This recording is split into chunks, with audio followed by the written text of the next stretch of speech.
Hey everybody, Tom Cole of Invention Leadership. And I wanted to talk about one of the most crucial things leaders must do, and that is de-escalation of conflict. Because conflict is the natural state of humanity. I was just on a little debate about this on LinkedIn, and someone was suggesting, well, no, cooperation and competition, it's all equal. You can't say one's more dominant than the other. Okay. Well, let me showcase an example. If someone has a new idea, what's your first instinct? To attack the idea or the person suggesting it, right? I'll take something simple. A gentleman I respected a great deal had a poll. The poll went something like this: true or false? Data doesn't save lives and never will. 8% answered true, 92% answered false. Of course, data saves lives. But the first instinct of people, including the author, was not to say, hey, 8%ers, chime in here. Why do you think this way? No, the first instinct was, what are these guys thinking? Are they a bunch of idiots? That was the first instinct. Not to understand, but to attack. And yet, as somebody who was part of the 8%, it's a very subtle distinction. In other words, I don't believe data by itself saves lives. Data reveals solutions that a person must then take and do something with. Use the example of 9/11. If you read the 9/11 Commission report or heard some snapshots of it in the news, they talked about connecting the dots. The information was there. They did not connect the dots. The data was available. The people did not do anything with the data. Data can tell you where the water is. It can tell you the best route to get to the water. It can tell you the optimal time to get to the watering hole. But it can't make you go there. Data can't force you to drink it.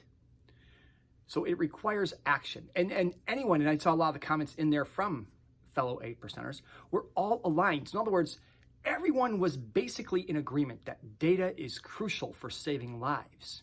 And yet we're attacking each other over this subtlety, this subtle difference in terms of people who think data by itself does it. Well, really, when people are saying, well, the human needs to do something with it. And even the people who are 92% probably believe the human needs to do something with it, but it's more of the bumper sticker thing. You know, data saves lives, seatbelt saves lives. I mean, but the human has to do something with it. And to me, you don't praise the hose for putting out the fire, you praise the firefighter. So a human has to do something with the equipment. Data is a tool. This is where the distinction is. And yet we were attacking each other over that. I'm not even going to get into something more complex like abortion. Actually, yeah, I will, because this pertains to company leadership. People were upset that Mark Zuckerberg was not making any public statement at Meta over the Supreme Court decision that took place earlier in 2022. But my role as a leader is the leader you need to de-escalate. And how do you de-escalate that situation?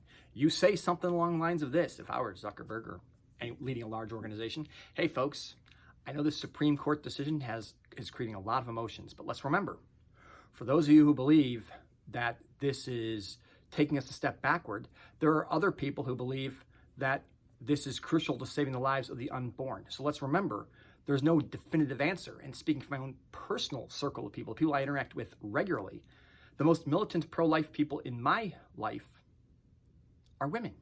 So we frame this as, oh, you're anti-woman if you are pro-life. And that goes back to our central state of conflict. If you're a pro-lifer and you run into somebody who's pro-choice, oh, you want to kill babies. If you're a pro-choicer and you run into a pro-lifer, oh, you just want to control my body. You want to control women's bodies. Neither is accurate, but that's our first instinct. So conflict is our natural state. Cooperation only exists to help us win in conflict.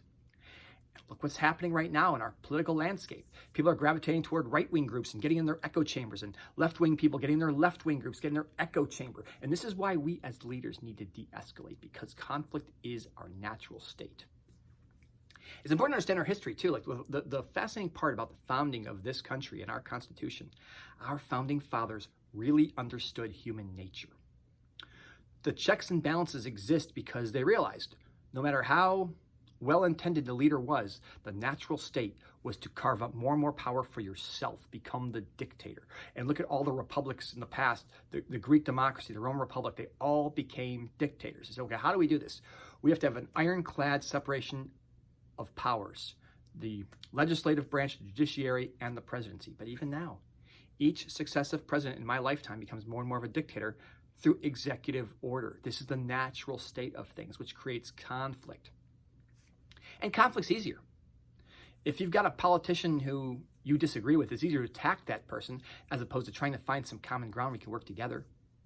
Steve Manchin got a lot of attacks from Democrats because he was blocking Joe Biden's agenda. Well, he eventually came through through the course of a year to help pass the bill they needed in the Senate. But it was easier to bash him than it was to cooperate. So conflict is easy. It's easy to start a conflict. That's the thing. Go to any gathering, say something controversial, and you'll start a conflict just like that. No one's going to attempt to understand the other side. No one's going to de-escalate.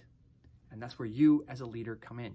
Because if you don't do that, as politics gets more interweaved in our daily lives, you are going to create conflict in your organization. You're going to paralyze your organization. You're going to destroy your teams. So you need to immediately jump in, recognize conflict is in fact our natural state, and we need to de-escalate. And I've got thousands of years of human history on my side. You don't have to go back that far. You know, when I went to West Point, the conventional wisdom was, war in Europe, that's a thing of the past. And then, by the time I was a junior at West Point, we were involved in the peacekeeping of Bosnia after a very brutal civil war and the breakup of Yugoslavia. Same thing happened with Kosovo in 1999. And then, of course, we have Putin's invasion of Ukraine. This great power war that wasn't supposed to happen has happened. So this is the danger of not intervening, not de-escalating. So those are my thoughts. Thank you for watching. Please share this, and I welcome your comments. If you think I'm off base here, let's have a discussion. But my viewpoint is framed by my experience, just as yours is framed by your experiences. So let's talk about our collective experiences and see if through cooperation we can get to a solution. Thank you.